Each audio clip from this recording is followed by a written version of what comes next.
ಪ್ರೀತಿವೀಕ್ಷಕರೇ, ಮತ್ತೊಮ್ಮೆ doctor Basu tech info ಚಾನೆಲ್ಗೆ ಸ್ವಾಗತ ಸುಸ್ವಾಗತ. ನಾನ್ ನಿಮ್ಮ ಡಾಕ್ಟರ್ ಬಸವರಾಜು. ಇವತ್ತಿನ ದಿನ ಇದುವರೆಗೆ ಏನು ವಿಡಿಯೋಗಳನ್ನು ಮಾಡಿದ್ದೀನೋ ಆ ರೀತಿ ವಿಡಿಯೋನ ಇವತ್ತು ಮಾಡ್ತಿಲ್ಲ. ವಿಡಿಯೋನ ಅಪ್ಲೋಡ್ ಮಾಡೋದು ಹೇಳ್ಕೊಟ್ಟಿದೀವಿ, ಟ್ಯಾಗ್ಸ್ ಆಡ್ ಮಾಡೋದನ್ನ ಹೇಳ್ಕೊಟ್ಟಿದೀವಿ. ಆದ್ರೆ ಈ ವಿಡಿಯೋನ ಎಡಿಟ್ ಮಾಡೋದು ಗೊತ್ತಿಲ್ವಲ್ಲ ಅಂತಕ್ಕಂಥದ್ದು ಪ್ರಾಬ್ಲಮ್ ಇದ್ರೆ ಇವತ್ತಿನ ಈ ವಿಡಿಯೋ ಅದನ್ನ ನಿಮ್ಗೆ ಸಾಲ್ವ್ ಮಾಡುತ್ತೆ. ಹಾಗಾದ್ರೆ ತಡ ಮಾಡದೇನೆ ವಿಡಿಯೋನ ಆರಂಭ ಮಾಡೋಣ. ಅದಕ್ಕೂ ಮುನ್ನ ನೀವೇನಾದ್ರು ಫಸ್ಟ್ ಟೈಮ್ ನನ್ನ ಚಾನಲ್ಗೆ ಬಂದು ಸಬ್ಸ್ಕ್ರೈಬ್ ಆಗದೆ ವಿಡಿಯೋ ನೋಡ್ತಿದ್ರೆ ದಯವಿಟ್ಟು ಸಬ್ಸ್ಕ್ರೈಬ್ ಮಾಡ್ಕೊಳ್ಳಿ. ಈ ಒಂದು ಚಾನಲ್ ಕಂಪ್ಲೀಟ್ ಯೂಟ್ಯೂಬ್ ರಿಲೇಟೆಡ್ ಇರೋದ್ರಿಂದ ನಿಮ್ಗೆಲ್ಲ ಇನ್ಫಾರ್ಮೇಶನ್ ಕೂಡ ಕೊಡ್ತಾ ಹೋಗುತ್ತೆ. ಜೊತೆಗೆ ಪಕ್ಕದಲ್ಲಿರೋ ಬೆಲ್ ಬಟನ್ ಕ್ಲಿಕ್ ಮಾಡಿ ಆಲ್ ಅಂತ ಸೆಲೆಕ್ಟ್ ಮಾಡ್ಕೊಳ್ಳಿ. ನಾನು ಅಪ್ಲೋಡ್ ಮಾಡಿದ ಎಲ್ಲ ವಿಡಿಯೋಗಳು ನೋಟಿಫಿಕೇಶನ್ ಮೂಲಕ ನಿಮಗೆ ಬಂದು ತಲುಪ್ತಾ ಹೋಗ್ತವೆ. ಪ್ರೀತಿವೀಕ್ಷಕರೇ, ನಾನು ವಂಡರ್ಶೇರ್ ಫಿಲ್ಮೋರಾ ಅಂತಕ್ಕಂಥ ಒಂದು ಸಾಫ್ಟ್ವೇರ್ ಅಲ್ಲಿ ಎಡಿಟ್ ಮಾಡೋದ್ರಿಂದ ಈಗ ಅದು ಎಲ್ಲಿ ಸಿಗುತ್ತೆ ಅಂತಕ್ಕಂಥ ಮೊದಲನೇದಾಗಿ ಹೇಳ್ಬಿಡ್ತೀನಿ. ಗೂಗಲ್ ಕ್ರೌಮ್ಗೆ ಹೋಗಿ ಅಥವಾ ಎಡ್ಜ್ಗೆ ಹೋಗಿ ಅಲ್ಲಿ ಸರ್ಚ್ ಮಾಡಿ ಫಿಲ್ಮೋರಾ ಅಂತ ಸರ್ಚ್ ಮಾಡಿ ಸಾಕು, ಅದು ತೋರಿಸುತ್ತೆ. ನೋಡಿ, ಫಿಲ್ಮೋರಾ 15 ಇದೆ. ಈಗ ಫಿಲ್ಮೋರಾ ಅಂತ ಸರ್ಚ್ ಮಾಡಿ ಬಂತು ನೋಡಿ. ವಂಡರ್ಶೇರ್ ಫಿಲ್ಮೋರಾ ಅಫಿಸಿಯಲ್ ವೆಬ್ಸೈಟ್ ಇದು. ಈ ಅಫಿಸಿಯಲ್ ವೆಬ್ಸೈಟ್ ಅಂತ ಇದೆಯಲ್ಲ, ಇದ್ರ ಮೇಲೆ ಕ್ಲಿಕ್ ಮಾಡ್ಕೊಳ್ಳಿ. ಈ ತರ ಇಂಟರ್ಫೇಸ್ ಬರುತ್ತೆ. ಇಲ್ಲಿ ಗೆಟ್ ಸ್ಟಾರ್ಟೆಡ್ ಫ್ರೀ ಅಂತಿದೆ, ಫಿಲ್ಮೋರಾ 15 ಅಂತ. ಇಲ್ಲಿ ಮೇಲ್ಗಡೆ ಬಲ್ಗಡೆ ಬಂದ್ರೆ ಡೌನ್ಲೋಡ್ ಅಂತ ಕಾಣಿಸುತ್ತೆ. ಇದ್ರ ಮೇಲೆ ಕ್ಲಿಕ್ ಮಾಡಿದ್ರೆ ಡೌನ್ಲೋಡ್ ಆಗುತ್ತೆ. ಆನಂತರದಲ್ಲಿ ಡೌನ್ಲೋಡ್ ಫೋಲ್ಡರ್ ಒಳಗಡೆ ಇರುತ್ತೆ, ಅಲ್ಲಿ ಹೋಗಿ ಡಬಲ್ ಕ್ಲಿಕ್ ಮಾಡಿ ಇನ್ಸ್ಟಾಲ್ ಮಾಡ್ಕೊಳ್ಳಿ. ಇನ್ಸ್ಟಾಲ್ ಆದ್ಮೇಲೆ ಡೆಸ್ಕ್ಟಾಪ್ ಮೇಲೆ ಬಂದಿರುತ್ತೆ. ಆ ಡೆಸ್ಕ್ಟಾಪ್ ಮೇಲೆ ಏನು ಐಕನ್ ಬಂದಿರುತ್ತೋ ಈ ರೀತಿ ಇರುತ್ತೆ, ಅದನ್ನ ಡಬಲ್ ಕ್ಲಿಕ್ ಮಾಡಿ. ನಿಮ್ಗೇನಾದ್ರೂ ಡೌನ್ಲೋಡ್ ಮಾಡೋದು ಇನ್ಸ್ಟಾಲ್ ಮಾಡೋದು ಗೊತ್ತಿಲ್ಲ ಅಂತ ಹೇಳಿದ್ರೆ ಕಾಮೆಂಟ್ ಬಾಕ್ಸ್ ಅಲ್ಲಿ ಹೋಗಿ ಕಾಮೆಂಟ್ ಮಾಡಿ, ನಾನು ಅದಕ್ಕಾಗಿ ಮತ್ತೊಂದು ವಿಡಿಯೋನ ಮಾಡ್ಕೊಡ್ತೇನೆ. ಈಗ ಈ ತರ ಇಂಟರ್ಫೇಸು ಕಾಣಿಸುತ್ತೆ. ಇದನ್ನ ನೀವು ಬೇಕಾದ್ರೆ ಮ್ಯಾಕ್ಸಿಮೈಸ್ ಮಾಡ್ಕೋಬಹುದು. ಇಡೀ ಪೇಜ್ ಅಲ್ಲಿ ಕಾಣಿಸ್ತಾ ಹೋಗುತ್ತೆ. ಆದಷ್ಟು ಮ್ಯಾಕ್ಸಿಮೈಸ್ ಮಾಡ್ಕೊಳ್ಳಿ, ದೊಡ್ಡದಾಗಿ ಕಾಣಿಸುತ್ತೆ. ಈಗ ನೋಡಿ, ವಂಡರ್ಶೇರ್ ಇಲ್ಲಿ create project, Filmora cloud, creator hub, toolbox, refer a friend ಅಂತಿದೆ. ಇವ್ಯಾವು ನಮಗೆ ಬೇಕಾಗಿಲ್ಲ. ನೆಕ್ಸ್ಟ್ ಇಲ್ಲಿ ಎಕ್ಸ್ಪೆಕ್ಟ್ ರೇಸಿಯೋ ಅಂತಿದೆ. ಇದು ಇಂಪಾರ್ಟೆಂಟ್ ಆಗುತ್ತೆ. ಇಲ್ಲಿ 16:9 ಇದ್ರೆ ಇದು ಯೂಟ್ಯೂಬ್ಗೆ ಸೂಟಬಲ್ ಇರ್ತಕ್ಕಂಥ ಒಂದು ರೇಸಿಯೋ. ಇಲ್ಲಿ 9:16 ಅಂತಿದೆ. ಇದು ಯೂಟ್ಯೂಬ್ ಶಾರ್ಟ್ಸ್ಗೆ ಬೇಕಾದಂತ ಮುಖ್ಯವಾದ ರೇಸಿಯೋ. ಇನ್ನು ಕೂಡ ಬೇರೆ ಬೇರೆ ಇದೆ. ಏನು, ಇನ್ಸ್ಟಾಗ್ರಾಮ್ಗೆ ಬೇಕು, ಮತ್ತೆ ಒಂದು ಸ್ಟ್ಯಾಂಡರ್ಡ್ ಲೆವೆಲ್ ಅಲ್ಲಿ ಬೇಕು ಅಂದ್ರೆ ಫೇಸ್ಬುಕ್ಗೆ ಆಗುತ್ತೆ. ಇನ್ನು ಸಿನಿಮ್ಯಾಟಿಕ್ ಇದೆ, ಸಿನಿಮಾಕ್ಕೆ ಬೇಕು, ಮತ್ತೆ ವರ್ಟಿಕಲ್ ಬೇಕು, ಬಿಸ್ನೆಸ್ಗೆ ಬೇಕು. ಯಾವ ತರದಲ್ಲಾದ್ರೂ ನೀವು ಈ ರೇಷಿಯೋನ ಕ್ಲಿಕ್ ಮಾಡಿಕೊಂಡು ನೀವು ವಿಡಿಯೋನ ಎಡಿಟ್ ಮಾಡಬಹುದು. ಆದ್ರೆ ಒಂದು, ನೀವು ವಿಡಿಯೋ ಎಡಿಟ್ ಮಾಡುವ ಮುನ್ನ ಈ ರೇಷಿಯೋನ ಸೆಲೆಕ್ಟ್ ಮಾಡ್ಕೊಂಡಿರ್ಬೇಕು ಯಾವುದಕ್ಕೆ ಅಂತ. ಬಹುತೇಕವಾಗಿ ನೀವೇನಾದ್ರು ಯೂಟ್ಯೂಬ್ಗೆ ಅಂತ ಏನಾದ್ರೂ ವಿಡಿಯೋ ಮಾಡ್ತಾ ಇದ್ರೆ ಅದಕ್ಕೆ ಎಡಿಟ್ ಮಾಡಬೇಕಾದ್ರೆ 16:9 ಅದು ಬಹಳ ಇಂಪಾರ್ಟೆಂಟ್. ಇದನ್ನ ಸೆಲೆಕ್ಟ್ ಮಾಡಿ. ಯೂಟ್ಯೂಬ್ ಶಾರ್ಟ್ಸ್ಗೆ ಮಾಡ್ತಿದ್ದೀರಿ ಅಂತಾರೆ 9:16 ಮಾಡ್ಕೊಳ್ಳಿ, ಇದು ನೆನಪಿರ್ಲಿ. ಇಷ್ಟಾದ್ಮೇಲೆ ಇಲ್ಲಿ ನ್ಯೂ ಪ್ರಾಜೆಕ್ಟ್ ಅಂತಿದೆಯಲ್ಲ, ಇದ್ರ ಮೇಲೆ ಕ್ಲಿಕ್ ಮಾಡ್ಕೋಬೇಕು. ಈ ತರ ಇಂಟರ್ಫೇಸ್ ತೆಗೆದುಕೊಳ್ಳುತ್ತೆ. ಇದೇ ನಿಮ್ಗೆ ನೀವು ಎಡಿಟ್ ಮಾಡ್ಲಿಕ್ಕೆ ಬೇಕಾದಂತ ಒಂದು ಪ್ಲಾಟ್ಫಾರ್ಮ್. ಇದರಲ್ಲೇ ನೀವೆಲ್ಲ ಕೆಲಸವನ್ನ ಮಾಡಬೇಕು, ಅಪ್ ಟು ನೀವು ಎಕ್ಸ್ಪೋರ್ಟ್ ಮಾಡೋವರೆಗೆ ವಿಡಿಯೋನ. ಹಾಗಾದ್ರೆ ಇಲ್ಲಿ ಬಹಳ ಇಂಪಾರ್ಟೆಂಟ್ ಆಗಿ ಇಲ್ಲಿ ಇಂಪೋರ್ಟ್ ಅಂತಿದೆಯಲ್ಲ, ನಿಮ್ಮ ರಾ ಫುಟೇಜ್ ಅನ್ನ ಇಲ್ಲಿ ಇಂಪೋರ್ಟ್ ಮಾಡ್ಕೋಬೇಕು. ಈಗ ಇಂಪೋರ್ಟ್ ಮಾಡೋಣ. ನಾನು ಒಂದನ್ನು ತಗೊಳ್ತೀನಿ. ಈಗ ನನ್ನದೇ ಆದಂತ ಒಂದು ವಿಡಿಯೋನ ಇಂಪೋರ್ಟ್ ಮಾಡ್ಕೊಳ್ತಾ ಇದ್ದೀನಿ. ವಿಡಿಯೋ ಎಲ್ಲಿದೆ ಅದನ್ನ ಸರ್ಚ್ ಮಾಡ್ಕೊಳ್ಳಿ, ಯಾವ ಫೋಲ್ಡರ್ ಅಲ್ಲಿ ಇಟ್ಟಿದ್ದೀರಿ ಅಂತೇಳಿ. ಆ ನಂತರದಲ್ಲಿ ಅದ್ರ ಮೇಲೆ ಸೆಲೆಕ್ಟ್ ಮಾಡಿ ಇಲ್ಲಿ ಕೆಳಗಡೆ ಬಂದು ಓಪನ್ ಅಂತ ಕೊಟ್ರೆ ಇಲ್ಲಿಗೆ ವಿಡಿಯೋ ಬರುತ್ತೆ. ಒಮ್ಮೊಮ್ಮೆ ನೀವು ಡ್ರ್ಯಾಗ್ ಮಾಡಿ ಇಲ್ಲಿಗೆ ತೆಗೆದುಕೊಂಡು ಬರ್ಬೋದು, ಅದು ಕೂಡ ಸಾಧ್ಯ ಇದೆ. ಈಗ ನಿಮಗೆ ಇಲ್ಲಿ ಒಂದು ಫೋಲ್ಡರ್ ಅಲ್ಲಿ ಇಲ್ಲಿ ಬಂದು ಕುಳಿತಿದೆ. ಅಂದ್ರೆ ಈ ಒಂದು ಮೀಡಿಯಾ ಒಂದು ಏನು ಫ್ಲಾಟ್ ಇದೆಯೋ ಇಲ್ಲಿ ಬಂದು ಕುಳಿತಿದೆ. ಈಗ ಇದನ್ನ ನೀವು ಎಡಿಟ್ ಮಾಡಬೇಕು ಅಂದ್ರೆ ಇಲ್ಲಿ ಕೆಳಗಡೆ ಇದೆಯಲ್ಲ ಟೈಮ್ ಲೈನ್ ಅಂತ ಕರಿತೀವಿ, ಇದನ್ನ ಈ ಟೈಮ್ ಲೈನ್ಗೆ ತಗೊಂಡ್ಬರ್ಬೇಕು. ಇಲ್ಲಿ ಟೈಮ್ ಲೈನ್ ಅಲ್ಲಿ ಎರಡಿದೆ. ಒಂದು ವಿಡಿಯೋ ಟೈಮ್ ಲೈನ್ ಇದೆ, ಇನ್ನೊಂದು ಆಡಿಯೋ ಟೈಮ್ ಲೈನ್ ಇದೆ. ಇವೆರಡು ಇಂಪಾರ್ಟೆಂಟ್. ಆಡಿಯೋನಲ್ಲಿ ಬರಬೇಕು, ವಿಡಿಯೋನಲ್ಲಿ ಬರಬೇಕು. ಬರೀ ವಿಡಿಯೋನೇ ಇದ್ರೆ ಇಲ್ಲಿ ಹಾಕೋಬೇಕು, ಬರೀ ಆಡಿಯೋ ಇದ್ರೆ ಇಲ್ಲಿ ಹಾಕೋಬೇಕು. ವಿಡಿಯೋ ಜೊತೆನಲ್ಲೇ ಆಡಿಯೋ ಇದ್ರೆ ಏನು ತೊಂದರೆ ಇಲ್ಲ, ಒಂದೇ ಟೈಮ್ ಲೈನ್ ಅಲ್ಲಿ ಕೆಲಸ ಮಾಡಬಹುದು. ಈಗ ಇಲ್ಲಿಂದ ನೀವು ಇಲ್ಲಿಗೆ ಡ್ರ್ಯಾಗ್ ಮಾಡಿ ತರಬಹುದು. ಈಗ ಇಲ್ಲಿ ಒಂದು ಇಂಟರ್ಫೇಸ್ ಬರುತ್ತೆ. ಇದೇನಪ್ಪಾ ಅಂತ ಹೇಳಿದ್ರೆ ವಿಡಿಯೋನ ಯಾವ FPS ಅಲ್ಲಿ ನೀವು ಎಡಿಟ್ ಮಾಡ್ತೀರಿ ಅಂತ ಕೇಳುತ್ತೆ. ಅದು 1920 ಇಂಟು 1080 59.94 FPS ಮಾಡ್ತೀರಾ, ಅಥವಾ 1920 ಇಂಟು 1080 25 FPS ಮಾಡ್ತೀರಾ ಫ್ರೇಮ್ ಪರ್ ಸೆಕೆಂಡ್ ಅಂತ. ಅಂದ್ರೆ ನಿಮ್ಮ ವಿಡಿಯೋ 1 ಸೆಕೆಂಡ್ಗೆ ಎಷ್ಟು ಮೂವ್ ಆಗಬೇಕು ಅಂತಿದೆಯಲ್ಲ ಅದು ಅಂತಕ್ಕಂಥದ್ದು. ಇಲ್ಲಿ 2 ಇದೆ, ಇದರಲ್ಲಿ ಏನು ಕನ್ಫ್ಯೂಸ್ ಆಗಬೇಡಿ. ಇಲ್ಲಿ ಮುಖ್ಯವಾಗಿ ನೀವು ಯೂಟ್ಯೂಬ್ಗೆ ಏನಾದ್ರೂ ನಾರ್ಮಲ್ ವಿಡಿಯೋಗಳನ್ನ ಎಡಿಟ್ ಮಾಡ್ತೀರಿ ಅಂದ್ರೆ 25 FPS ಅಲ್ಲಿ ಮಾಡಿ. 24 ಅಲ್ಲೂ ಮಾಡ್ಬೋದು, 25 ಅಲ್ಲೂ ಮಾಡ್ಬೋದು, ನೀವು ನೋಡಿ ಮಾಡ್ಕೊಳ್ಳಿ. 25 ಎಬೋ ಏನಾದ್ರು ಮಾಡ್ತೀರಿ ಅಂತ ಹೇಳಿದ್ರೆ ಆ ವಿಡಿಯೋ ಫಾಸ್ಟ್ ಮೂವಿಂಗ್ ಇರ್ತಾವಲ್ಲ, ಈಗ ಸ್ಪೋರ್ಟ್ಸು ಅಥವಾ ಯಾವ್ದಾದ್ರು ರನ್ನಿಂಗು, ಈ ತರ ಒಂದು ವಿಡಿಯೋಗಳನ್ನ ಶೂಟ್ ಮಾಡಿರ್ತೀರಾ. ಅಂದ್ರೆ ತುಂಬಾ ಹೈ ಕಾನ್ಫಿಗರೇಷನ್ಸ್ ಅಲ್ಲಿ ಈ ಫಾಸ್ಟ್ ಮೂವಿಂಗ್ ನ ನೀವು ಏನ್ ಶೂಟ್ ಮಾಡಿರ್ತಾರೋ ಅಂತ ಸಂದರ್ಭದಲ್ಲಿ ನೆಕ್ಸ್ಟ್ ಲೆವೆಲ್ಗೆ ತಗೋಬೇಕಾಗತ್ತೆ. ಇದು ಬೇಕಾಗಿಲ್ಲ ಯೂಟ್ಯೂಬ್ಗಾದ್ರಿಂದ 25 FPS ಅಲ್ಲಿ ಮಾಡಿ, ಇದ್ರ ಮೇಲೆ ಕ್ಲಿಕ್ ಮಾಡಿ. ಈಗ ನಿಮ್ಮ ರಾ ಫುಟೇಜು ಬಂದು ವಿಡಿಯೋ ಟೈಮ್ ಲೈನ್ ಅಲ್ಲಿ ಕುಳಿತಿದೆ. ಪ್ಲೇ ಮಾಡಿ ನೋಡಿ. ಪ್ಲೇ ಮಾಡಿದ್ರೆ ಇಲ್ಲಿ ಏನು ಕೂಡ ಇಲ್ಲಿ ವಾಯ್ಸ್ ಬರ್ತಾ ಇಲ್ಲ. ಆತಿಸಿಂದಾಗಿ ಇದನ್ನ ತೆಗೆದಾಕ್ಬೇಕು ನೀವು. ಅದಕ್ಕೆ ಏನ್ ಮಾಡಿ, ಫಸ್ಟ್ ಯಾವುದು ನಿಮ್ಗೆ ವಾಯ್ಸ್ ಬರ್ತಾ ಇಲ್ವೋ, ಎಲ್ಲಿ ತನಕ ವಾಯ್ಸ್ ಇರುತ್ತೋ ಅಲ್ಲಿವರೆಗೆ ಬಂದ್ಬಿಟ್ಟು ಹೀಗೆ ಈ ರೆಡ್ ಒಂದು ಲೈನ್ ಅನ್ನ ಇಟ್ಕೊಂಡು ನೀವು ಕಂಟ್ರೋಲ್ ಬಿ ಮಾಡಿದ್ರೆ ಕಟ್ ಆಗ್ಬಿಟ್ಟಿರುತ್ತೆ. ನೋಡಿ, ಕಟ್ ಆಗಿದೆ ಇದು ಈಗ. ಅಥವಾ ನೀವಿಲ್ಲೇನು ಈ ಒಂದು ಕತ್ರಿ ಮಾರ್ಕ್ ಇದೆ, ಇದ್ರ ಮೇಲೆ ಕ್ಲಿಕ್ ಮಾಡಿದ್ರು ಕೂಡ ಕಟ್ ಆಗ್ಬಿಡುತ್ತೆ. ನೀವು 2 ತರದಲ್ಲಿ ಯಾವ ರೀತಿ ಆದ್ರೂ ಕಟ್ ಮಾಡ್ಕೊಳ್ಳಿ. ಕೀಬೋರ್ಡ್ ಅಲ್ಲಿ ಬಹಳ ಫಾಸ್ಟ್ ಆಗಿ ಮಾಡ್ಬೋದು. ದೆನ್ ಇದು ನಮಗ್ ಬೇಡ ಅಲ್ಲ, ಆ ದಿಸೆಯಿಂದಾಗಿ ಇದ್ರ ಮೇಲೆ ಕ್ಲಿಕ್ ಮಾಡ್ಕೊಳ್ಳಿ. ಈ ವೈಟ್ ಸೆಲೆಕ್ಟ್ ಆಗುತ್ತೆ. ಸೆಲೆಕ್ಟ್ ಆದಾಗ ಈ ವೈಟ್ ಗೆರೆ ಸುತ್ತ ಬರುತ್ತೆ. ಆಮೇಲೆ ನೀವು ಇದನ್ನ ಡಿಲೀಟ್ ಮಾಡ್ಬೇಕು. ನಿಮ್ಮ ಕೀಬೋರ್ಡ್ ಅಲ್ಲಿ ಡಿಲೀಟ್ ಇದೆ, ಅಲ್ಲಾದ್ರೂ ಮಾಡ್ಬೋದು, ಅಥವಾ ಇಲ್ಲಿ ಡಿಲೀಟ್ ಅಂತ ಆಪ್ಷನ್ಸ್ ಇದೆ, ಇಲ್ಲಾದ್ರೂ ಮಾಡ್ಬೋದು. 2ರಲ್ಲಿ ಎಲ್ಲಾದ್ರೂ ನೀವು ಮಾಡಿ ಅಂತಕ್ಕಂಥದ್ದು. ಈಗ ಫಸ್ಟ್ ಏನು ಸೈಲೆನ್ಸ್ ಇತ್ತು ಅದು ಹೋಗ್ಬಿಡ್ತು. ಈಗ ಪ್ಲೇ ಮಾಡಿ. ಈಗ ನೀವು ಮಾಡಬೇಕಾದ ಬಹಳ ಇಂಪಾರ್ಟೆಂಟ್ ಕೆಲಸ ಏನಪ್ಪಾ ಅಂತ ಹೇಳಿದ್ರೆ, ನಿಮ್ಗೆ ಏನೆಲ್ಲ ಸೌಂಡ್ ಎಫೆಕ್ಟ್ ಬೇಕು, ವಿಡಿಯೋ ಎಫೆಕ್ಟ್ ಬೇಕು, ಫಿಲ್ಟರ್ ಬೇಕು, ಅದನ್ನೆಲ್ಲ ಈಗ ಫಸ್ಟ್ ಮಾಡ್ಕೊಬಿಡ್ಬೇಕು. ಯಾಕಂದ್ರೆ ನೆಕ್ಸ್ಟ್ ಕಟ್ ಮಾಡಿದ್ಮೇಲೆ ಪದೇ ಪದೇ ಮಾಡ್ಬೇಕಾಗತ್ತೆ. ಆ ದಿಸೆಯಿಂದ ಈಗ ನೀವು ಮಾಡ್ಕೊಬಿಟ್ರೆ ನೆಕ್ಸ್ಟ್ ಯಾವುದೇ ವಿಡಿಯೋನ ನೀವು ಕಟ್ ಮಾಡಿದ್ರೆ ನಿಮ್ಮ ಏನು ಎಫೆಕ್ಟು ಫಿಲ್ಟರ್ಸು ಕೊಟ್ಟಿರ್ತೀರೋ ಆ ಒಂದು ಫಿಲ್ಟರ್ಸ್ ಎಫೆಕ್ಟ್ಸ್ ಹಾಗೆ ಇರುತ್ತೆ. ಈಗ ನಾನು ಇದಕ್ಕೆ ಆಡಿಯೋ ಎಫೆಕ್ಟ್ ಅನ್ನು ಕೊಟ್ಕೋತೀನಿ. ಆಡಿಯೋ ಯಾವ ತರ ಬರಬೇಕು ಅಂತೇಳಿ. ಈಗ ಏನ್ ಮಾಡ್ಬೇಕು, ಆಡಿಯೋ ಇಲ್ಲಿ ಬಲ್ ಭಾಗದಲ್ಲಿ ಬನ್ನಿ, ಆಪ್ಷನ್ಸ್ ಇದೆ ಇಲ್ಲಿ video, audio, speed, animations, colours ಅಂತ ಇಲ್ಲಿ ಇದೆಯಲ್ಲ, ಇಲ್ಲಿಗೆ ಬನ್ನಿ. ಇಲ್ಲಿ ಆಡಿಯೋ ಅಂತ ಇದೆಯಲ್ಲ, ಇದ್ರ ಮೇಲೆ ಸೆಲೆಕ್ಟ್ ಮಾಡ್ಕೊಳ್ಳಿ.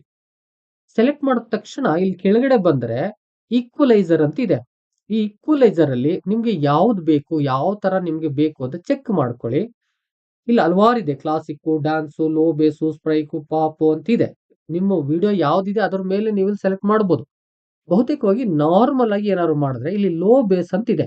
ತುಂಬಾ ಬೇಸು ಇರಲ್ಲ, ತುಂಬಾ ಕಡಿಮೆನೂ ಇರಲ್ಲ, ಚೆನ್ನಾಗಿ ಬರುತ್ತೆ. ಈ ಲೋ ಬೇಸ್ ಅನ್ನ ಸೆಲೆಕ್ಟ್ ಮಾಡ್ಕೊಳ್ಳಿ. ನಾನು ಅದರಲ್ಲೇ ಮಾಡ್ತೀನಿ. ಇದು ಸೆಲೆಕ್ಟ್ ಮಾಡಿದ್ರಿ. ಈಗ ನೋಡಿ, ಇಲ್ಲಿ ಸೆಲೆಕ್ಟ್ ಆಯ್ತು. ಈಗ ನಿಮ್ಮ ವಿಡಿಯೋ ವಾಯ್ಸು ಈ ಲೋ ಬೇಸ್ ಅಲ್ಲಿ ಬರ್ತಾ ಇರುತ್ತೆ, ಒಂಥರ ಚೆನ್ನಾಗಿ ಬರ್ತಾ ಇರುತ್ತೆ.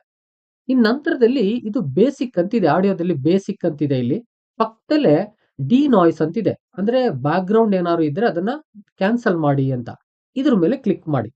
ಇಲ್ಲಿ ಕ್ಲಿಕ್ ಮಾಡಿದ ತಕ್ಷಣದಲ್ಲಿ ಇನ್ಸ್ಟೆಂಟ್ಲಿ, AI ವಿತ್ ಇನ್ಸ್ಟೆಂಟ್ಲಿ ಅಂತ ಒಂದಿದೆ, ಅದು ತುಂಬಾ ಟೈಮ್ ತಗೊಳುತ್ತೆ, ಅದು ಬೇಡ. Normal D noise real time ಅಂತಿದೆ, ಇದರಲ್ಲಿ ಇನ್ಸ್ಟೆಂಟ್ಲಿ ಅಂತಿದೆ. ಇದನ್ನ ನೀವು ಆನ್ ಮಾಡ್ಕೊಳ್ಳಿ. ಇದು ಆಫ್ ಇರುತ್ತೆ, ಆನ್ ಮಾಡ್ಕೊಳ್ಳಿ. ನಿಮ್ಮ ಮ್ಯಾಕ್ಸಿಮಮ್ ಬ್ಯಾಕ್ ಗ್ರೌಂಡ್ ವಾಯ್ಸ್ ಏನಾಗುತ್ತೆ, ಏನಾದ್ರು ಇದ್ರೆ ಅದು ಕ್ಯಾನ್ಸಲ್ ಆಗ್ಬಿಡುತ್ತೆ. ಇದನ್ನ ಆನ್ ಮಾಡ್ಕೊಳ್ಳಿ. 50% ಅಂತಿದೆ, ಅಷ್ಟೇ ಇರಲಿ, ತುಂಬಾ ಜಾಸ್ತಿ ಏನ್ ಮಾಡ್ಬೇಡಿ. ಈಗ ನಾವು ವಾಯ್ಸ್ ಅನ್ನ ಹೇಗ್ ಬರ್ಬೇಕು ಅಂತ ಸೆಲೆಕ್ಟ್ ಮಾಡ್ಕೊಂಡು ಮುಗೀತು. ಈಗ ವಿಡಿಯೋ ಯಾವ ತರ ಬರಬೇಕು, ಇದ್ರ ಕಲರ್ ಏನಿರ್ಬೇಕು, ಇಲ್ಲಿಗೆ ಬನ್ನಿ. ಇಲ್ಲಿಗೆ ಬಂದ್ರೆ ಇಲ್ಲಿ ಕಲರ್ ಅಂತಿದೆಯಲ್ಲ, ಇದ್ರ ಮೇಲೆ ಸೆಲೆಕ್ಟ್ ಮಾಡಿ.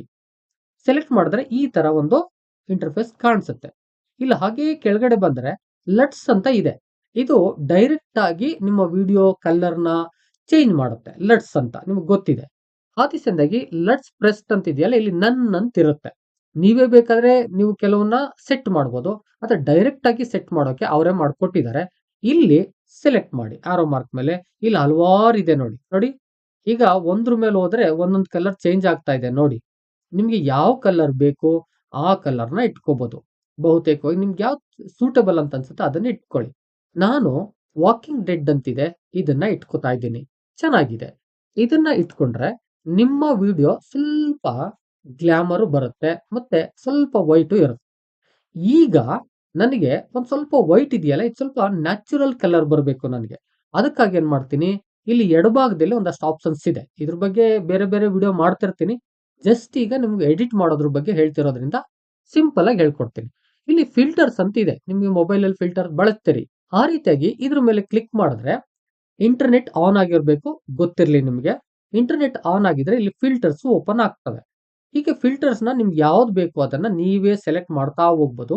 ಅದರಲ್ಲಿ ನ್ಯಾಚುರಲ್ ಸ್ಕಿನ್ ಅಂತ ಬೇಕಾದ್ರೆ ಇಲ್ಲಿ ಸರ್ಚ್ ಮಾಡ್ಬೋದು. ಸರ್ಚ್ ಫಿಲ್ಟರ್ ಅಂತಿದೆ, ಇಲ್ಲಿ ಸರ್ಚ್ ಮಾಡಿದ್ರೆ ನ್ಯಾಚುರಲ್ ಸ್ಕಿನ್ ಅಂತ ತೋರಿಸುತ್ತೆ.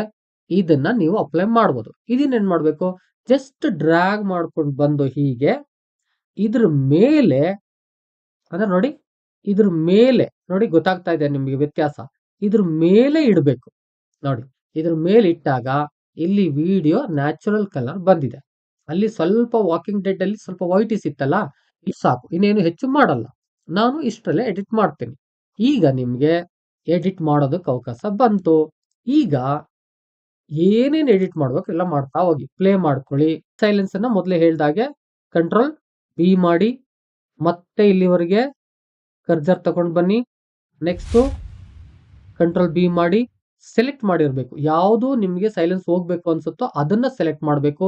ಇಲ್ಲಾರು ಡಿಲೀಟ್ ಮಾಡ್ಬೋದು, ಅಥವಾ ನಿಮ್ಮ ಲ್ಯಾಪ್ಟಾಪ್ ಕೀಬೋರ್ಡ್ ಅಲ್ಲಾದ್ರೂ ಡಿಲೀಟ್ ಮಾಡ್ಬೋದು. ನೆಕ್ಸ್ಟ್ ಪ್ಲೇ ಮಾಡ್ಕೊಂಡೇ ಹೋಗ್ಬೋದು, ಏನ್ ತೊಂದರೆ ಇಲ್ಲ. ಅಥವಾ ಫಸ್ಟ್ ನಾನು ಸೈಲೆನ್ಸ್ ಎಲ್ಲ ಕಟ್ ಮಾಡ್ಬಿಡ್ತೀನಿ ಅಂತ ಹೇಳಿದ್ರೆ, ಹೀಗೆ ಡ್ರ್ಯಾಗ್ ಮಾಡ್ಕೊಂಡು ಕಂಟ್ರೋಲ್ ಬಿ ಮಾಡ್ಕೊಂಡು ನೀವು ಇದನ್ನ ಸೆಲೆಕ್ಟ್ ಮಾಡ್ಕೊಂಡು ಕಟ್ ಮಾಡ್ತಾ ಹೋಗ್ಬೋದು. ಹೀಗೆ ಎಲ್ಲವನ್ನ ಕಟ್ ಮಾಡಿ ಇಟ್ಕೊಬಿಡಿ. ಸೈಲೆನ್ಸ್ ಏನಿದೆ ಅದನ್ನ ಫಸ್ಟ್ ಕಟ್ ಮಾಡಿ ಇಟ್ಕೊಬಿಡಿ. ಯಾಕಂದ್ರೆ ಹೆಚ್ಚು ಸಮಯ ತಗೊಳುತ್ತಿದ್ದು ನೀವು ಏನಾದ್ರು ಪ್ಲೇ ಮಾಡ್ಕೊಂಡು ಹೋದ್ರೆ. ಅದಕ್ಕೆ ಇದನ್ನ ಡ್ರ್ಯಾಗ್ ಮಾಡ್ಕೊಂಡು ಬಂದು ಈ ಸೈಲೆಂಟ್ ಏರಿಯಾನ ಏನ್ ಮಾಡ್ತೀರಾ ನೀವು, ಕಂಪ್ಲೀಟು ತೆಗೆದು ಬಿಡ್ತೀರಾ. ಈಗ ತೆಗೆದು ಬಿಟ್ಟಿದ್ದೀನಿ ನಾನು. ಈಗ ಇದು ವಿಡಿಯೋ ತುಂಬಾ ಲೆಂತ್ ಇರೋದ್ರಿಂದ ಸ್ವಲ್ಪ ಶಾರ್ಟ್ ಮಾಡ್ಕೋತಾ ಇದ್ದೀನಿ. ಉದ್ದ ಇರೋದನ್ನ ಈಗ ಸೆಲೆಕ್ಟ್ ಮಾಡಿದ್ದೀನಿ, ಡಿಲೀಟ್ ಮಾಡ್ತಾ ಇದ್ದೀನಿ. ನನಗೆ ಈಗ ಒಂದು 51 ಸೆಕೆಂಡ್ಸ್ ನ ವಿಡಿಯೋ ಸಿಕ್ಕಿದೆ. ಇದಿಷ್ಟೇ ಎಡಿಟ್ ಮಾಡಿ ತೋರಿಸ್ತೀನಿ ಬನ್ನಿ. ಈಗ ಇಲ್ಲಿ ಕೊನೆವರೆಗೆ ಬಂದಿದೆಯಲ್ಲ, ಮತ್ತೆ ಪ್ಲೇ ಮಾಡಿದ್ರೆ ಅದು ಫಸ್ಟ್ ಕೊಟ್ಟೋಗುತ್ತೆ. ಈಗ ನೋಡಿ ಪ್ಲೇ ಆಗ್ತಾ ಇದೆ. ಸ್ವಲ್ಪ ನಿಧಾನ ಪ್ಲೇ ಆಗುತ್ತಲ್ಲ, ನಿಮ್ಗೆ ಇದು ಕಂಪ್ಲೀಟ್ ಕಾಣಿಸ್ಬೇಕು, ಚೆನ್ನಾಗಿ ಕಾಣಿಸ್ಬೇಕು, ಎಲ್ಲೆಲ್ಲಿ ಏನೇನಿದೆ ಅಂತ ಈ ವಾಯ್ಸ್ ಎಲ್ಲ ಚೆನ್ನಾಗಿ ಕಾಣಿಸ್ಬೇಕು. ಅದಕ್ಕಾಗಿ ಏನ್ ಮಾಡಿ, ಇಲ್ಲಿ ಪ್ಲಸ್ ಮೈನಸ್ ಅಂತ ಇರುತ್ತೆ. ಇಲ್ಲಿ ನೀವು ಪ್ಲಸ್ ಮೇಲೆ ಕ್ಲಿಕ್ ಮಾಡಿದ್ರೆ ಈ ವಿಡಿಯೋ ಎಕ್ಸ್ಟೆಂಡ್ ಆಗ್ತಾ ಹೋಗುತ್ತೆ. ಟೈಮ್ ಲೈನ್ ಇರೋದು ಎಕ್ಸ್ಟೆಂಡ್ ಆಗ್ತಾ ಹೋಗುತ್ತೆ. ನಿಮ್ಗೆ ಇಲ್ಲಿ ಗ್ಯಾಪ್ಗಳು ಯಾವ್ದು ಅಂತಾನು ಕೂಡ ಗೊತ್ತಾಗುತ್ತೆ. ಮತ್ತೆ ಎಲ್ಲೆಲ್ಲಿ ಕಟ್ ಮಾಡಿದೀನಿ ಅನ್ನೋದು ನೀಟಾಗಿ ಗೊತ್ತಾಗ್ತಾ ಹೋಗುತ್ತೆ. ಈ ತರ ಸ್ವಲ್ಪ ಎಕ್ಸ್ಟೆಂಡ್ ಮಾಡ್ಕೊಳ್ಳಿ ಇದನ್ನ, ಆಗ ಎಡಿಟ್ ಮಾಡೋದಕ್ಕೆ ಈಸಿ ಆಗುತ್ತೆ. ಈಗ ಪ್ಲೇ ಮಾಡಿ ನೋಡಿ, ನೋಡಿ ಫಾಸ್ಟ್ ಆಗಿ ಮೂವ್ ಆಗುತ್ತೆ. ಈಗ ಇಲ್ಲಿ ಒಂದು ಎಫೆಕ್ಟ್ ಬೇಕು, ನಾನು ವಿಡಿಯೋಗಳಲ್ಲಿ ಬಳಸಿರ್ತೀನಿ ಎಫೆಕ್ಟ್, ಅದನ್ನ ನೀವು ಬಳಸಬೇಕು. ಅಥವಾ ಟ್ರಾನ್ಸಾಕ್ಷನ್ ಬೇಕು. ಏನ್ ಮಾಡೋದು, ಈಗ ಇಲ್ಲಿ ಎಡಭಾಗದಲ್ಲಿ ಇಲ್ಲಿ ನೋಡಿ ಟ್ರಾನ್ಸಾಕ್ಷನ್ಸ್ ಇದೆ ಅಂತಿದೆಯಲ್ಲ, ಇಲ್ಲಿ ಕ್ಲಿಕ್ ಮಾಡ್ಕೊಂಡ್ರೆ ಹಲವಾರು ಟ್ರಾನ್ಸಾಕ್ಷನ್ಸ್ ಗಳು ಬರ್ತವೆ. ಈಗ ನಾನ್ ಬಳಸ್ತಕ್ಕಂಥ ಆರಿಜೆಂಟಲ್ ರೀಲ್ ಅಂತಿದೆಯಲ್ಲ ನೋಡಿ, ಇದನ್ನ ಡ್ರ್ಯಾಗ್ ಮಾಡ್ಕೊಂಡು ಬಂದು ಇಲ್ಲಿ, ಅಂದ್ರೆ ಈ ಏನು ನೀವು ಕಟ್ ಮಾಡಿದಿರೋ ಆ ಒಂದು ಕರ್ಸರ್ ಇದೆಯೋ ಅದರಿಂದ ಮುಂದೆ ಇಟ್ಕೊಳ್ಳಿ. ಅದರಿಂದ ಮುಂದೆ ಹೀಗೆ ಇಟ್ಕೊಳ್ಳಿ. ನಂತರದಲ್ಲಿ ನೀವು ಪ್ಲೇ ಮಾಡಿ ನೋಡಿ, ನೋಡಿ ಚೇಂಜ್ ಆಯ್ತು ನೋಡಿ. ದೆನ್ ಇದಕ್ಕೆ ಒಂದು ವಾಯ್ಸ್ ಬೇಕು. ಅದಕ್ಕೆ ಏನ್ ಮಾಡ್ತೀರಾ, ಇಲ್ಲಿ ಆಡಿಯೋ ಅಂತಿದೆ ನೋಡಿ, ಇಲ್ಲೇ ಆಡಿಯೋ ಇದೆ, ಇದ್ರ ಮೇಲೆ ಸೆಲೆಕ್ಟ್ ಮಾಡ್ಕೊಳ್ಳಿ. ಇಲ್ಲಿ ಹಲವಾರು ಆಡಿಯೋಗಳು ಸಿಗ್ತವೆ. ಸೌಂಡ್ ಎಫೆಕ್ಟ್ ಅಂತಿದೆ ಇಲ್ಲಿ ನೋಡಿ, ಸೌಂಡ್ ಎಫೆಕ್ಟ್ ಅಂತ. ಇದ್ರ ಮೇಲೆ ಕ್ಲಿಕ್ ಮಾಡಿ ಹಲವಾರು ಸೌಂಡ್ ಎಫೆಕ್ಟ್ ಗಳು ಬರ್ತವೆ. ಇದರಲ್ಲಿ ನೋಡಿ ಉಶ್ ಸೌಂಡ್ ಬರುತ್ತೆ ಕೆಲವು. ಈಗ ವಿಡಿಯೋದಲ್ಲಿ ಶ್ ಅಂತ ಬರುತ್ತಲ್ಲ, ಆ ತರ ಸೌಂಡ್ ಗಳು ಬರುತ್ತೆ. ಈಗ ನಾನು ಒಂದನ್ನ ಸೆಲೆಕ್ಟ್ ಮಾಡ್ಕೊಳ್ತಾ ಇದ್ದೀನಿ ನೋಡಿ. ಇಲ್ಲಿ ಗಸ್ಟ್ ಉಶ್ ಟ್ರಾನ್ಸಾಕ್ಷನ್ ಅಂತಿದೆ, ಇದನ್ನ ನಾನು ತಗೋತಾ ಇದ್ದೀನಿ. ಓನ್ಲಿ 3 ಸೆಕೆಂಡ್ಸ್ ಇದೆ. ಇದನ್ನ ನಾನು ಹೀಗೆ ಡ್ರ್ಯಾಗ್ ಮಾಡ್ಕೊಂಡು ಬಂದು ಈ ಆಡಿಯೋ ಟೈಮ್ ಲೈನ್ ಮೇಲೆ ಇಟ್ಕೋತಾ ಇದ್ದೀನಿ ನೋಡಿ, ಇಟ್ಕೊಂಡೆ. ಈಗ ಇದು ಸೌಂಡ್ ಜಾಸ್ತಿ ಇದೆಯಲ್ಲ, ಇದ್ರ ಮೇಲೆ ಹೋದ್ರೆ ನಿಮ್ಗೆ ಈ ನೋಡಿ ಕರ್ಸರ್ ಚೇಂಜ್ ಆಗುತ್ತೆ. ಇದು ತಮ್ ತರ ಬರುತ್ತಲ್ಲ, ಈ ತಮ್ ಬಂದಾಗ ಸ್ವಲ್ಪ ಹಿಂಗೆ ಕೆಳಗಡೆ ಎಳೆದರೆ ನೋಡಿ ಕೆಳಗಡೆ ಬರುತ್ತೆ. ವಾಯ್ಸ್ ಇಲ್ಲೇ ವೇರಿಯೇಷನ್ ಮಾಡ್ಬೋದು. ಅಥವಾ ಇದು ಸೆಲೆಕ್ಟ್ ಆದ್ಮೇಲೆ ಇಲ್ಲಿ ಆಡಿಯೋದಲ್ಲಿ ಬಂದು ಇಲ್ಲಿ ನೋಡಿ ಸೌಂಡ್ ಬ್ಯಾಲೆನ್ಸ್ ಅಂತಿದೆಯಲ್ಲ, ಹೆಚ್ಚು ಕಡಿಮೆನ ಇಲ್ಲೂ ಕೂಡ ಮಾಡ್ಬೋದು. ಡೈರೆಕ್ಟ್ ಆಗಿ ಇಲ್ಲೇ ಬೇಕಾದ್ರೆ ಈ ಕರ್ಸರ್ ಚೇಂಜ್ ಆದಾಗ ಮಾಡ್ಕೋಬಹುದು. ಈಗ ನೀವು ಪ್ಲೇ ಮಾಡಿದ್ರೆ ಸೌಂಡ್ ಕೂಡ ಬರುತ್ತೆ. ಪ್ಲೇ ಮಾಡಿ ನೋಡಿ. ಈಗ ಸೌಂಡ್ ಜೊತೆಗೆ ಈಗ ನಿಮ್ಗೆ ಇವೆರಡು ಕೂಡ ಬರ್ತವೆ ಅಂತಕ್ಕಂಥದ್ದು. ಹೀಗೆ ಟ್ರಾನ್ಸಾಕ್ಷನ್ ಮತ್ತೆ ಸೌಂಡ್ ಕೂಡ ನೀವು ಬಳಸ್ಕೋಬಹುದು ಅಂತಕ್ಕಂಥದ್ದು. ಈಗ ಮತ್ತೊಂದು ಟ್ರಾನ್ಸಾಕ್ಷನ್ ನಿಮ್ಗೆ ತೋರಿಸ್ಕೊಡ್ತೀನಿ, ಇದು ಬೇಕಾಗುತ್ತೆ. ಈಗ ನಿಮ್ಗೆ ಎಲ್ಲಿ ಟ್ರಾನ್ಸಾಕ್ಷನ್ ಬೇಕು, ಇಲ್ಲೇ ಬೇಕು ಅಂತ ಅನ್ಕೊಳ್ಳಿ. ಈಗ ಇಲ್ಲಿ ಡೈರೆಕ್ಟ್ ಆಗಿ ಇಲ್ಲಿ ಹಾಕೋಕ್ ಆಗೋದಿಲ್ಲ, ಕಟ್ ಆಗಿರ್ಬೇಕು. ವಿಡಿಯೋಕ್ಕೆ ಎಲ್ಲಿ ಕಟ್ ಆಗಿರುತ್ತೋ ಅಲ್ಲಿ ಟ್ರಾನ್ಸಾಕ್ಷನ್ ಗಳನ್ನ ನೀವು ಅಪ್ಲೈ ಮಾಡಬಹುದು. ಎಫೆಕ್ಟು, ಫಿಲ್ಟರ್ಸು ಎಲ್ಲಾದ್ರೂ ಬಳಸಬಹುದು, ಆದ್ರೆ ಟ್ರಾನ್ಸಾಕ್ಷನ್ ಮಾತ್ರ ನೀವು ವಿಡಿಯೋ ಕಟ್ ಆಗಿರ್ಬೇಕು ಅಲ್ಲಿ ಮಾತ್ರ ಬಳಸಬಹುದು. ಇಲ್ಲಿ ಬೇಕು ನಿಮ್ಗೀಗ ಬಳಸ್ಕೋಬಹುದು, ಅಥವಾ ಇಲ್ಲಿ ಕಟ್ ಆಗಿದೆ ಇಲ್ಲೇ ಬಳಸಿ ತೋರಿಸ್ತೀನಿ. ಈಗ ಇಲ್ಲಿ ನೋಡಿ ಕಟ್ ಆಗಿದೆ, ಎರಡು ಕಡೆ ಕಟ್ ಆಗಿದೆಯಲ್ಲ. ಇಲ್ಲಿ ನಮ್ಗೆ ಟ್ರಾನ್ಸಾಕ್ಷನ್ ಬೇಕು. ಯಾವ ತರ ಬೇಕು ಟ್ರಾನ್ಸಾಕ್ಷನ್ ಹತ್ರ ಹೋಗ್ತಾ ಇದ್ದೀನಿ. ಇಲ್ಲಿ ನನಗೆ ಈ ತರ ಡಿಸಾಲ್ವ್ ಬೇಕು, ಅಂದ್ರೆ ವಿಡಿಯೋ ಸ್ಲೋ ಆಗಿ ಮಾಯ ಆಗಿ ಬರೋ ತರ ಇರಬೇಕು. ಆ ತರದ್ದು ಬೇಕು ಡಿಸಾಲ್ವ್ ಅಂತ. ಇದನ್ನ ನಾನು ಇಲ್ಲಿ ಡ್ರ್ಯಾಗ್ ಮಾಡ್ಕೊಂಡು ಬಂದು ಇಲ್ಲಿ ಇಡ್ತಾ ಇದ್ದೀನಿ. ಈ ಡಿಸಾಲ್ವ್ ನ ಇಡುವಂತ ಸಂದರ್ಭದಲ್ಲಿ ಬಹುತೇಕವಾಗಿ ಒಂದ್ ಸೈಡ್ಗೆ ಇಡಬೇಡಿ, ಅಂದ್ರೆ ಕಟ್ ಆಗಿರುತ್ತಲ್ಲ ಅದರ ಲೆಫ್ಟ್ ಟು ರೈಟ್ಗೆ ಇಡಬೇಡಿ, ಮಧ್ಯ ಭಾಗದಲ್ಲಿ ಅಪ್ಲೈ ಮಾಡಿ. ಆಗೇನಾಗುತ್ತೆ ವಿಡಿಯೋ ಅಂತ ಹೇಳಿದ್ರೆ ಎಡಭಾಗದಿಂದ ಬಲಭಾಗಕ್ಕೆ ಬರುವಂತ ಸಂದರ್ಭದಲ್ಲಿ ಹಾಗೇ ಮಾಯ ಆಗಿ ಮತ್ತೆ ಬರುತ್ತೆ. ಈಗ ನಾವು ನೋಡೋಣ, ಈಗ ನೋಡೋಣ ಹೇಗ್ ಬರುತ್ತೆ ಅಂತ. ನೋಡ್ಕೊಳ್ಳಿ, ಇಲ್ಲಿ ಇಟ್ಟಿದ್ದೀನಿ. ಈಗ ಪ್ಲೇ ಮಾಡ್ತೀನಿ ನೋಡಿ, ಎಫೆಕ್ಟ್ ಗೊತ್ತಾಗುತ್ತೆ. ನೀವೇ ಮಾಡಿ ನೋಡಿ, ಗೊತ್ತಾಗುತ್ತೆ.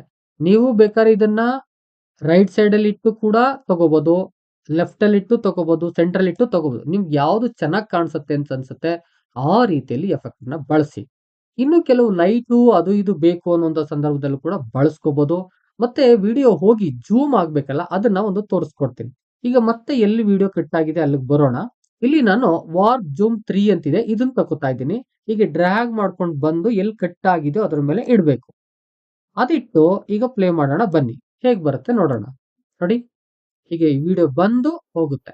ಜೂಮ್ಗಳನ್ನು ಕೂಡ ಇಡಬಹುದು. ಹೀಗೆ ಇಲ್ಲಿರ್ತಕ್ಕಂಥ ಯಾವುದೇ ಒಂದು ಟ್ರಾನ್ಸಾಕ್ಷನ್ ನ ನೀವು ಬಳಸ್ತಾ ಬಳಸ್ತಾ ಬಳಸ್ತಾ ನೋಡ್ಬೇಕು. ನೀವೇ ಅದನ್ನ ಪ್ರಾಕ್ಟಿಕಲ್ ಆಗಿ ಕಲಿಬೇಕಾಗತ್ತೆ. ಅಪ್ಲೈ ಮಾಡಿ ಮಾಡಿ ಕಲೀರಿ ಅಂತಕ್ಕಂಥದ್ದು. ಈಗ ನಮ್ಗೆ ಗೊತ್ತಾಯ್ತು ವಿಡಿಯೋ ವಾಯ್ಸ್ ಅನ್ನ ಹೇಗೆ, ಅಂದ್ರೆ ಆಡಿಯೋನ ಹೇಗೆ ಸೆಲೆಕ್ಟ್ ಮಾಡ್ಕೊಳ್ಳೋದು, ವಿಡಿಯೋ ಫಿಲ್ಟರ್ಸ್ ನ ಹೇಗೆ ಸೆಲೆಕ್ಟ್ ಮಾಡ್ಕೊಳ್ಳೋದು, ಟ್ರಾನ್ಸಾಕ್ಷನ್ ನ ಹೇಗೆ ಅಪ್ಲೈ ಮಾಡೋದು, ಫಿಲ್ಟರ್ ನ ಹೇಗೆ ಅಪ್ಲೈ ಮಾಡೋದು, ಎಲ್ಲವೂ ಈಗ ಗೊತ್ತಾಯ್ತು. ಇದೊಂದು ಬೇಸಿಕ್ ಆಗಿ ಇರ್ತಕ್ಕಂತ ಒಂದು ವಿಡಿಯೋ ಎಡಿಟಿಂಗ್. ಇನ್ನು ಹೆಚ್ಚಿಗೆ ಬೇಕು ಅಂದ್ರೆ ಮತ್ತೆ ನೆಕ್ಸ್ಟ್ ವಿಡಿಯೋಗಳಲ್ಲಿ ನಾನು ಹೇಳ್ತಾ ಹೋಗ್ತೀನಿ ಅಂತಕ್ಕಂಥದ್ದು. ಆದ್ರೆ ಇನ್ನೊಂದನ್ನ ನಾನು ಇಂಪಾರ್ಟೆಂಟ್ ಆಗಿ ಇಲ್ಲಿ ಹೇಳ್ಬೇಕಾಗತ್ತೆ. ಅದೇನಪ್ಪಾ ಅಂತ ಹೇಳಿದ್ರೆ, ನೀವು ಯಾವ್ದಾದ್ರು ಟೈಟಲ್ ಗಳ ಹಾಕ್ಬೇಕಾಗತ್ತೆ. ಅದಕ್ಕಾಗಿ ಇದೇ ವಿಡಿಯೋದಲ್ಲಿ ಅದೊಂದು ಟೈಟಲ್ ನ ಕೂಡ ಹೇಳ್ಬಿಡ್ತೀನಿ. ಇಲ್ಲಿ ಬನ್ನಿ, ಇಲ್ಲಿ ಟೈಟಲ್ಸ್ ಅಂತ ಇದೆಯಲ್ಲ ಇದ್ರ ಮೇಲೆ ಕ್ಲಿಕ್ ಮಾಡ್ಕೊಳ್ಳಿ. ಕ್ಲಿಕ್ ಮಾಡೋರು ಹಲವಾರು ಟೈಟಲ್ ಗಳು ಬರ್ತವೆ. ನಾನು ಹೆಸರು ಹಾಕ್ತೀನಲ್ಲ, ಇದು ನೋಡಿ ರೆಡಿ ಸಿಗುತ್ತೆ ನೋಡಿ. ಹೀಗೆ ಅದನ್ನ ಡ್ರ್ಯಾಗ್ ಮಾಡಿ ಇಟ್ಕೊಂಡ್ರೆ ಅದು ಒಂದು ಆಡಿಯೋ ಟ್ರ್ಯಾಕ್ ಆಗಿ ಚೇಂಜ್ ಆಗುತ್ತೆ. ಈಗ ಇದ್ರ ಮೇಲೆ ಪ್ಲೇ ಮಾಡಿದ್ರೆ ಇಲ್ಲಿ ನೋಡಿ, ಇಲ್ಲಿ ಗ್ಯಾಪ್ ಇದೆಯಲ್ಲ, ಇದು ಯುವರ್ ಟೆಕ್ಸ್ಟ್ ಹಿಯರ್ ಅಂತ. ಇಲ್ಲಿ ನೀವು ಈಗ ಟೈಪ್ ಮಾಡ್ಕೋಬೇಕು. ಇದು ತೆಗೆದುಬಿಟ್ಟು ಟೈಪ್ ಮಾಡ್ಕೋಬೇಕು. ಈಗ ನನ್ನ ಹೆಸರನ್ನ ಟೈಪ್ ಮಾಡ್ತಾ ಇದ್ದೀನಿ ನೋಡಿ, ಏನ್ ಬೇಕು ಅಂತ ನಾನು ಟೈಪ್ ಮಾಡ್ತಾ ಇದ್ದೀನಿ. ಅದು ಇಲ್ಲಿ ಕಾಣಿಸ್ಕೊಳ್ತು ನೋಡಿ. ಈಗ ನೀವು ಇದನ್ನ ಪ್ಲೇ ಮಾಡಿ ನೋಡಿ. ನೋಡಿ, ಪ್ಲೇ ಮಾಡಿದ್ರೆ ಈಗ ಹೀಗೆ ಬರುತ್ತೆ. ನಿಮ್ಗೆ ಕೇವಲ ಫಾಂಟ್ ಬೇಕು. ಈಗ ಮುಂದೆ ಒಂದು ಯಾವ್ದೋ ಹೆಸರು ಹಾಕ್ತಾ ಇದ್ದೀರಾ ನೀವು, ಅಥವಾ ಯಾವ್ದೋ ಇನ್ಫಾರ್ಮೇಶನ್ಸ್ ಹಾಕ್ತಾ ಇದ್ದೀರಾ, ಅದಕ್ಕಾಗಿ ಡಿಫಾಲ್ಟ್ ಟೈಟಲ್ ಅಂತ ಇದು ಏನೂ ಇರೋದಿಲ್ಲ, ಸುಮ್ಮನೆ ಇರುತ್ತೆ. ನೀವೇ ಇದಕ್ಕೆಲ್ಲ ಏನ್ ಬೇಕು ಕೊಟ್ಕೋಬಹುದು, ಡಿಫಾಲ್ಟ್ ಆಗಿ ಸುಮ್ಮನೆ ಬರುತ್ತೆ. ಆ ತರದೊಂದು ತೋರಿಸ್ಬಿಡ್ತೀನಿ. ಈಗ ಇದನ್ನು ಡ್ರ್ಯಾಗ್ ಮಾಡ್ಕೊಂಡು ಇಲ್ಲಿ ಇಟ್ಕೊಳ್ಳಿ. ಟಾಪ್ ಅಲ್ಲಿ ಇಟ್ಕೋಬೇಕು. ಯಾವತ್ತೂ ನಿಮ್ಮ ವಿಡಿಯೋ ಟಾಪ್ ಅಲ್ಲಿ ಇಟ್ಕೊಂಡ್ರೆ ಮಾತ್ರ ವಿಡಿಯೋ ಮೇಲ್ಗಡೆ ಡಿಸ್ಪ್ಲೇ ಆಗ್ತಾ ಹೋಗ್ತವೆ. ವಿಡಿಯೋ ಕೆಳಗಡೆ ಇಟ್ಕೊಂಡ್ರೆ ಖಂಡಿತ ಅದು ಡಿಸ್ಪ್ಲೇ ಆಗಲ್ಲ. ವಿಡಿಯೋ ಹಿಂದೆಗಡೆ ಡಿಸ್ಪ್ಲೇ ಆಗ್ತಾ ಇರುತ್ತೆ. ಆ ದಿಸೆಯಿಂದಾಗಿ ಮೇಲ್ಗಡೆ ಇಟ್ಕೊಳ್ಳಿ. ಈಗ ಪ್ಲೇ ಮಾಡ್ತೀನಿ ನೋಡಿ, ಸುಮ್ಮನೆ ಅದು ಕಾಣಿಸ್ತಾ ಇದೆ. ಇಲ್ಲಿ ಬಲ್ಗಡೆ ಬಂದ್ರೆ ಇಲ್ಲಿ ಟೆಕ್ಸ್ಟ್ ಇದೆ, ಯುವರ್ ಟೈಟಲ್ ಹಿಯರ್ ಅಂತ ಇದೆಯಲ್ಲ, ಇಲ್ಲಿ ಟೈಪ್ ಮಾಡೋಣ. ಏನು, ಹೌ ಟು ಎಡಿಟ್ ಅಂತ ಟೈಪ್ ಮಾಡೋಣ. ಹೌ ಟು ಎಡಿಟ್ ಅಂತ ಟೈಪ್ ಮಾಡಿದೆ. ಈಗ ಇದು ವೈಟ್ ಇದೆ, ಇದಕ್ಕೆ ಕಲರ್ ಬೇಕು ನಿಮ್ಗೆ. ಇದು ಕಲರ್ ಬೇಕು, ಏನ್ ಮಾಡೋದು? ಹಾಗೆ ಬಲ್ಬಾಗ್ ಬಂದ್ರೆ ಇಲ್ಲಿ ಕಲರ್ಸ್ ಎಲ್ಲ ಇದೆ ನೋಡಿ, ಯಾವ ಕಲರ್ಸ್ ಬೇಕು ಅಂತ ಹೇಳಿ. ನಾನು ಇಡ್ತಕ್ಕಂಥ ಒಂದು ಕಲರ್ಸ್ ಇದೆ ನೋಡಿ. ಈಗ ಇದು ಸೆಲೆಕ್ಟ್ ಆಗಿರ್ಬೇಕು. ಈ ಒಂದು ಏನು ಫಾಂಟ್ ಇದೆಯೋ ಇದು ಸೆಲೆಕ್ಟ್ ಆಗಿರ್ಬೇಕು. ದೆನ್ ಇಲ್ಲಿ ಬಂದು ಕ್ಲಿಕ್ ಮಾಡಿ, ಇಲ್ಲಿ ಫಾಂಟ್ ಕಲರ್ ಚೇಂಜ್ ಆಗುತ್ತೆ. ಈಗ ಮಧ್ಯದಲ್ಲಿ ಬಂದ್ಬಿಟ್ಟಿದೆ, ಏನ್ ಮಾಡೋದು? ಇನ್ನೇನು ಮಾಡಬೇಡಿ, ಜಸ್ಟ್ ಇದ್ರ ಮೇಲೆ ಹೋಗಿ, ನೆಕ್ಸ್ಟ್ ಇದ್ರ ಮೇಲೆ ಒಂದು ಈ ತರ ರೌಂಡ್ ಆಗಿ ಸರ್ಕಲ್ ಬರುತ್ತೆ. ಆ ಬಂದಂತ ಸಂದರ್ಭದಲ್ಲಿ ಈಗ ಎಳ್ಕೊಂಡು ಬನ್ನಿ ನೋಡಿ, ಇಲ್ಲಿ ಆರೋ ಮಾರ್ಕ್ ಒಂದು ಓಪನ್ ಆಗಿದೆ. ಈ ತರ ಎಳ್ಕೊಂಡು ಬನ್ನಿ, ಎಲ್ಲಿಗೆ ಬೇಕು ಅಲ್ಲಿಗೆ ಕೂರಿಸ್ಕೊಳ್ಳಿ. ಈಗ ಇದು ಚಿಕ್ಕ ಆಗ್ಬೇಕು. ನೀವು ಇಲ್ಲಿ ಬಲ್ಭಾಗದಲ್ಲಿ ಹೋಗ್ಬಿಟ್ಟು ಇಲ್ಲಿ ಏನು ಸೈಜ್ ಇದೆಯೋ ನೋಡಿ, ಇಲ್ಲಿ ಸೈಜ್ ಇದೆ, ಇಲ್ಲಿ ಬೇಕಾದ್ರೂ ಮಾಡ್ಬೋದು. ಅಥವಾ ಇಲ್ಲೇ ಕರ್ಜರ್ ಅಲ್ಲಿ ಹೀಗೆ ಕರ್ಜರ್ ಚೇಂಜ್ ಆಗುತ್ತೆ, ಹೀಗೆ ಡ್ರ್ಯಾಗ್ ಮಾಡ್ಕೊಂಡ್ರೆ ಅಲ್ಲಿ ಚಿಕ್ಕ ಆಗ್ಬಿಡುತ್ತೆ. ಈ ತರದಲ್ಲಿ ನಾರ್ಮಲ್ ಆಗಿ ನೀವೇನ್ ಮಾಡ್ಬೋದು, ಇದನ್ನ ಬಳಸ್ಕೋಬಹುದು. ಇದಕ್ಕೂ ಕೂಡ ಅನಿಮೇಷನ್ಸ್ ಇದನ್ನೆಲ್ಲ ಬಳಸಬಹುದು. ಈ ಅನಿಮೇಷನ್ಸ್ ಬಗ್ಗೆ ನಿಮ್ಗೆ ಏನಾದ್ರು ಬೇಕು ಅಂತ ಹೇಳಿದ್ರೆ ಅದಕ್ಕಾಗಿ ಒಂದು ಸಪರೇಟ್ ವಿಡಿಯೋನ ಮಾಡ್ಕೊಡ್ತೀನಿ. ಈಗ ನಾರ್ಮಲ್ ಆಗಿ ಹೇಗೆ ಇದನ್ನ ಬಳಸೋದು ಅಂತ ಹೇಳಿದ್ದೀನಿ. ನೀವು ವರ್ಡಿಂಗ್ಸ್ ನ ಹಾಕೋಬಹುದು ಅಂತಕ್ಕಂಥದ್ದು. ಈಗ ನಿಮ್ಗೆ ವರ್ಡಿಂಗ್ಸ್ ಹಾಕೋದು ಗೊತ್ತಾಯ್ತು, ನಿಮ್ ಹೆಸರುಗಳು ರೆಡಿ ಇದ್ರೆ ಅದು ಹೇಗೆ ಟ್ರಾನ್ಸಾಕ್ಷನ್ ಬರುತ್ತೆ ಅಂತ ಗೊತ್ತಾಯ್ತು, ಇದೆಲ್ಲ ಗೊತ್ತಾಯ್ತು. ಈಗ ವಿಡಿಯೋನ ಎಕ್ಸ್ಪೋರ್ಟ್ ಮಾಡಬೇಕು. ಅದಕ್ಕಾಗಿ ಬಲಗಡೆಗೆ ಬನ್ನಿ, ಇಲ್ಲಿ ಎಕ್ಸ್ಪೋರ್ಟ್ ಅಂತ ಇರುತ್ತೆ. ಈ ಎಕ್ಸ್ಪೋರ್ಟ್ ಅನ್ನೋದ್ರ ಮೇಲೆ ಕ್ಲಿಕ್ ಮಾಡಿ. ಕ್ಲಿಕ್ ಮಾಡಿದಾಗ ಈ ತರ ಒಂದು ಇಂಟರ್ಫೇಸ್ ಬರುತ್ತೆ. ಇಲ್ಲಿ ಟೈಟಲ್ ಏನ್ ಕೊಡ್ತೀರಾ, ಯಾಕಂದ್ರೆ ಟೈಟಲ್ ಬೇಕಲ್ಲ, ಟೈಟಲ್ ಏನ್ ಕೊಡ್ತೀರಾ ಅಂತಿದೆ. ಇಲ್ಲಿ how to edit YouTube video ಅಂತ ಕೊಟ್ಕೊಳ್ಳಿ. ನೀವು ಎಲ್ಲಿ ಸೇವ್ ಆಗ್ಬೇಕು, ಇದು ಆಟೋ ಇಟ್ಕೊಂಡಿರಿ. ನೀವು ನಿಮ್ಗೆ ಏನೋ ಬೇರೆ ಕಡೆ ಬೇಕು ಅಂತ ಹೇಳಿದ್ರೆ ಎಲ್ಲಿ ಸೇವ್ ಆಗ್ಬೇಕು ಅಂತ ಅದನ್ನು ಕೂಡ ಇಟ್ಕೋಬಹುದು. ಇದೆಲ್ಲ ಫಾರ್ಮೆಟ್ ಆಟೋ ಇರುತ್ತೆ, ನೀವೇನು ಚೇಂಜ್ ಮಾಡಬೇಡಿ. ನೋಡಿ MP4 ಇರುತ್ತೆ, ರೆಸೊಲ್ಯೂಷನ್ಸ್ ಅದೇ ಇರುತ್ತೆ, 1920x1080 ಅದೇ ಇರುತ್ತೆ. ಮತ್ತೆ ಎನ್ಕೋಡರ್ ಇರುತ್ತೆ, H264 ಅಂತ ಇರುತ್ತೆ, ಇದೇ ಇರ್ಲಿ. ಕ್ವಾಲಿಟಿ ಮೀಡಿಯಂ ಇಟ್ಕೊಳ್ಳಿ, ಇನ್ನೇನು ಚೇಂಜ್ ಮಾಡೋಕ್ ಹೋಗ್ಬೇಡಿ ಆದಷ್ಟು. ನನ್ನ ಪ್ರಕಾರ ಇಲ್ಲಿ ಕೆಳಗಡೆ ಬಂದು ಎಕ್ಸ್ಪೋರ್ಟ್ ಅಂತಿದೆ, ಎಕ್ಸ್ಪೋರ್ಟ್ ಮೇಲೆ ಕ್ಲಿಕ್ ಮಾಡಿದ್ರೆ ನಿಮ್ಮ ವಿಡಿಯೋ ಎಕ್ಸ್ಪೋರ್ಟ್ ಆಗ್ಬಿಡತ್ತೆ. ನೋಡಿ ಎಕ್ಸ್ಪೋರ್ಟ್ ಆಗ್ತಾ ಇದೆ. ಈಗ ನಿಮ್ಗೆ ಈಗ ಒಂದು ಕ್ವಶನ್ ಮೂಡ್ಬೋದು, ಇದು ಪೇಯ್ಡ್ ವರ್ಷನ್ನ ಅಥವಾ ಫ್ರೀ ವರ್ಷನ್ನ ಅಂತ. ನನ್ನದು ಪೇಯ್ಡ್ ವರ್ಷನ್, ನೀವು ಫ್ರೀ ವರ್ಷನ್ ಅಲ್ಲೂ ಕೂಡ ಕೆಲಸ ಮಾಡ್ಬೋದು, ಏನು ತೊಂದರೆ ಇಲ್ಲ. ನಿಮ್ಗೆ ಏನೋ ಟ್ರಾನ್ಸಾಕ್ಷನ್ ಅದು ಇದು ಬೇಕು ಬಂದಾಗ ಪೇಯ್ಡ್ ವರ್ಷನ್ ಕೇಳುತ್ತೆ. ನೀವು ಫ್ರೀ ಆಗಿ ಏನ್ ಸಿಗ್ತಾ ಇದಾವೆ ಅದನ್ನ ತೆಗೆದುಕೊಂಡು ವಿಡಿಯೋನ ಎಡಿಟ್ ಮಾಡ್ಬೋದು. ವಿತೌಟ್ ವಾಟರ್ ಮಾರ್ಕ್ ನೀವು ತಗೋಬಹುದು, ಏನ್ ತೊಂದರೆ ಇಲ್ಲ ಅಂತಕ್ಕಂಥದ್ದು. ಈಗ ನೀವು ಯಾವ ಫೋಲ್ಡರ್ ಅಲ್ಲಿ ಸೇವ್ ಆಗ್ಬೇಕು ಅಂತ ಕೊಟ್ಟಿದ್ರೋ ಆ ಫೋಲ್ಡರ್ ಅಲ್ಲಿ ವಿಡಿಯೋ ಇರುತ್ತೆ. ಈಗ ನೀವು ಡೈರೆಕ್ಟ್ ಆಗಿ ಯೂಟ್ಯೂಬ್ಗೆ ನಿಮ್ಮ ವಿಡಿಯೋನ ಅಪ್ಲೋಡ್ ಮಾಡ್ಕೋಬಹುದು. ಗೊತ್ತಾಯ್ತಲ್ಲ ಹೇಗೆ ಯೂಟ್ಯೂಬ್ ವಿಡಿಯೋನ ಎಡಿಟ್ ಮಾಡೋದು ಅಂತ. ಏನಾದ್ರೂ ಇದರಲ್ಲಿ ನೀವು ಕೇಳಬೇಕು ಅಂತಿದ್ರೆ ಕಾಮೆಂಟ್ ಬಾಕ್ಸ್ ಇದೆ, ಕಾಮೆಂಟ್ ಅನ್ನು ಮಾಡಿ. ಮತ್ತು ವಿಡಿಯೋ ಇಷ್ಟ ಆಗಿದ್ರೆ ಒಂದು ಲೈಕ್ ಮಾಡೋದನ್ನ ಮರಿಬೇಡಿ. ಜೊತೆಗೆ ಎಷ್ಟೋ ಯೂಟ್ಯೂಬರ್ಸ್ಗೆ, ಅದರಲ್ಲೂ ಬಿಗಿನರ್ಸ್ಗೆ ಈ ತರದ ವಿಡಿಯೋಗಳು ಬಹಳ ಇಂಪಾರ್ಟೆಂಟ್ ಆಗಿ ಬೇಕಾಗ್ತವೆ. ದಯವಿಟ್ಟು ಶೇರ್ ಮಾಡಿ. ಮತ್ತೊಂದು ಇದೇ ರೀತಿಯಾದ ವಿಡಿಯೋ ಜೊತೆ ನಿಮ್ಮೊಟ್ಟಿಗೆ ಬರ್ತೀನಿ. Thank you all, love you all.